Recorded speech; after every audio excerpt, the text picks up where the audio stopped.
जय श्री राम। मानस में सप्तताड़ वृक्ष की कथा बड़ी रोचक है। भगवान श्री राम के बल एवं विश्वास की परीक्षा के लिए सुग्रीव का कहना था कि जो भी मनुष्य इन 7 टेढ़े मेढ़े उगे हुए ताड़ वृक्षों को एक तीर से वेध देगा वही बाली को मार सकेगा।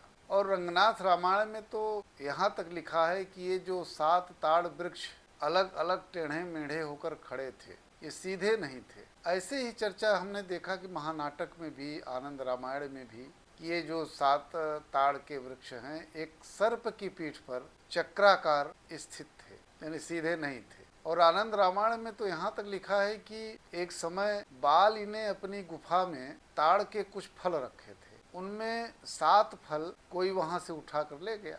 जब बाली ने उन्हें देखा तो उसे फल के स्थान पर एक सर्प दिखाई दिया, तो बाली ने सर्प को शाप दिया कि जा तेरे ऊपर 7 ताड़ वृक्ष उग जाए। तो उसी समय सर्प ने कहा कि जो भी मनुष्य इन वृक्षों को काटेगा वही तुम्हारा वध करेगा। भगवान श्री राम ने उस गोलाकार चक्राकार सर्प के शरीर पर उगे हुए 7 ताड़ वृक्षों को देखा और पृथ्वी पर शेष के अंश से स्थित लक्ष्मण जी के पांव को अपने पांव के अंगूठे से दबाकर उस सर्प को सीधा किया और उन 7 वृक्षों को एक बाण छोड़कर काट डाला। ऐसा करके उन्होंने सुग्रीव को विश्वास दिला दिया कि राम बाली का वध करने में समर्थ है। बारिधि पार गयो मति धीरा, एक ही बाण में 7 जो ताड़ के वृक्ष थे वो कट कर गिर गए। यहाँ भगवान का एक बाण सत्य, धर्म, आत्मबल,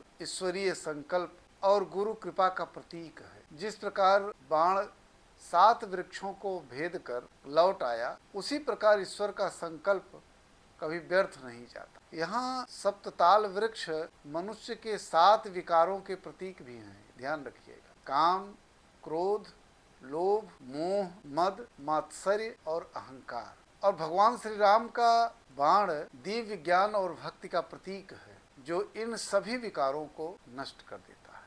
तो ये जो 7 ताड़ वृक्षों के जो 7 प्रतीक हैं, ये 7 प्रतीक तभी मिटते हैं जब भगवान का आशीर्वाद प्राप्त होता है। और एक ही बार बस मिल जाए, उसका सब कुछ ठीक हो जाता है। दूसरी बात कि 7 ताल वृक्षों को 7 लोकों या 7 चेतना का स्तर भी माना गया है। भगवान श्री राम का बाण यह दर्शाता है कि परमात्मा की शक्ति संपूर्ण सृष्टि में व्याप्त है और हमें भगवान पर पूर्ण विश्वास रखना ही चाहिए। आज जीवन में तनाव, भय, असफलता, लालच, अहंकार, अवसाद और भ्रम जैसे 7 बाधाएं हैं। यदि मनुष्य भगवान श्री राम के आदर्शों, धैर्य, संयम, सत्य और विश्वास को अपनाए तो वह इन बाधाओं को निश्चित रूप से पार कर सकता है। जय श्री राम।